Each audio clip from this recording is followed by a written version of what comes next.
High, আজ বানিয়েছি বাঙালির প্রিয় লাল লাল মাংসের ঝোল। মাংসের মধ্যে আদা, পেঁয়াজ, রসুন, লঙ্কা বাটা, ফ্যাটানো টক দই দিয়ে 1 ঘন্টা ম্যারিনেট করে নিতে হবে। কড়াইয়ের মধ্যে তেল দিয়ে 2 টুকরো করে কাটা আলু লাল লাল করে ভেজে নিয়ে তুলে রাখতে হবে।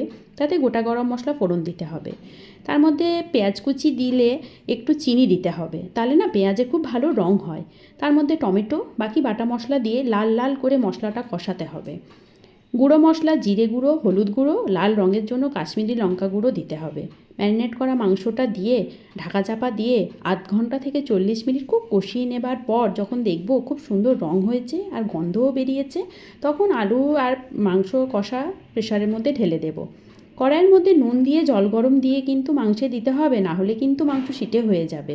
প্রেসারে দেবার পর 4 থেকে 5টা সিটি দিয়ে দেব।